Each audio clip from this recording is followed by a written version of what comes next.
കായംകുളം പുത്തൻ റോഡിൽ മുഖ്യമന്ത്രിക്കെതിരെ കരിങ്കൊടി കാട്ടിയപ്പോഴാണ് അജിമോനെ ഡിവൈഎഫ്ഐ പ്രവർത്തകർ മർദ്ദിച്ചത്.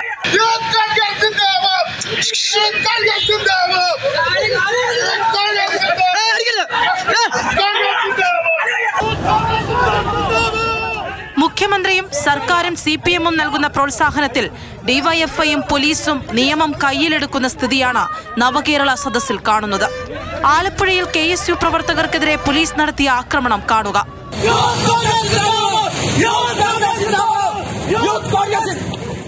നവകേരള സദസ്സിന്റെ ബസ് കടന്നു പോകുമ്പോൾ പോലീസും മുഖ്യമന്ത്രിയുടെ അംഗരക്ഷകരും നടത്തിയ രക്ഷാപ്രവർത്തനം.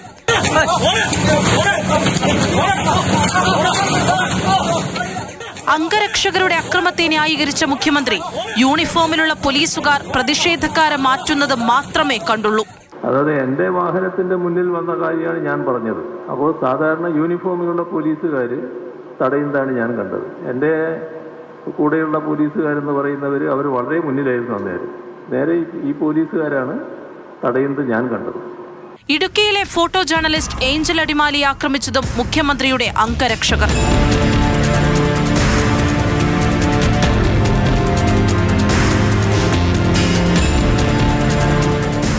ഇത് സുരക്ഷയുടെ ഭാഗമായി ചെയ്തതാണെന്നാണ് മുഖ്യമന്ത്രിയുടെ വിശദീകരണം. എന്റെ കൂടെയുള്ള അംഗരക്ഷകൻ എന്ന് പറയുന്നത് എനിക്ക് വേറൊന്നും സംഭവിക്കരുത് എന്നുള്ളതിന്റെ ഭാഗമായിട്ട് നിൽക്കുന്നതാണ്. ഒരിടത്ത് സംഭവിക്കുന്നത് ഞാൻ കാണുന്നുണ്ട്. നവകേരള സദസ്സ് തുടങ്ങിയത് മഞ്ചേശ്വരത്തു നിന്നാണെങ്കിലും ഡിവൈഎഫ്ഐയുടെ രക്ഷാപ്രവർത്തനം തുടങ്ങിയത് പഴയങ്ങാടി മുതലാണ്. ചെടിച്ചട്ടി കൊണ്ട് തലയ്ക്കടിച്ച് ഡിവൈഎഫ്ഐ തുടക്കമിട്ട പരിപാടി കോഴിക്കോട്ടെത്തിയപ്പോൾ പ്രതിഷേധക്കാരുടെ കഴുത്തുഞ്ഞെരിച്ച് പോലീസ് ഗംഭീരമാക്കി.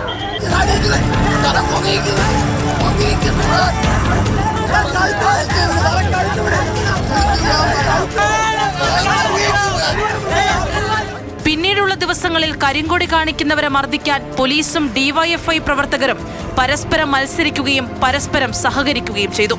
അങ്കമാലിയിലും എറണാകുളത്തും തുടർന്നു അടി.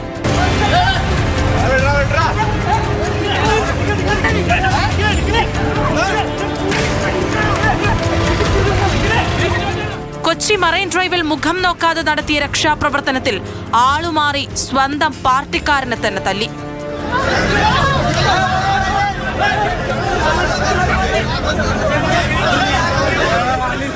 കോതമംഗലത്ത് നവകേരള സദസ്സിനെതിരെ ഷൂ എറിഞ്ഞവരെ ഓടിച്ചിട്ട് സാഹസികമായി രക്ഷിച്ചു.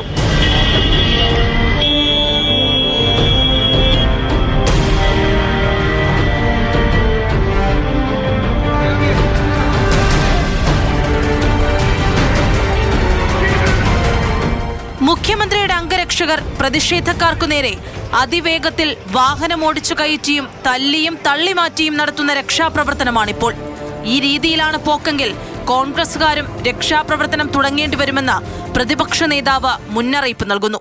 മുഖ്യമന്ത്രി ക്രിമിനലുകളെ കൊണ്ടുനടക്കുകയാണ്. എല്ലാവരെ കുറിച്ച് ഞങ്ങൾക്കറിയാം. എല്ലാവരുടെയും ക്രിമിനൽ പശ്ചാത്തലവും ഞങ്ങൾക്കറിയാം.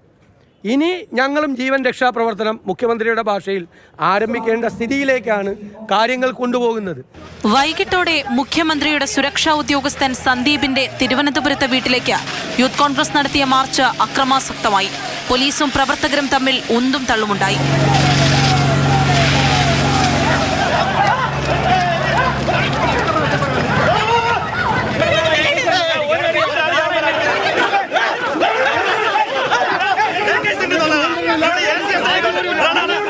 നവകേരള സദസ്സ് കടന്നുപോയ ജില്ലയിലെ യൂത്ത് കോൺഗ്രസ് KSU പ്രവർത്തകരിൽ മിക്കവരും ഇപ്പോൾ ആശുപത്രിയിലോ പരിക്കേറ്റ് വിശ്രമത്തിലോ ആണ്. News desk, Mathrubhumi news.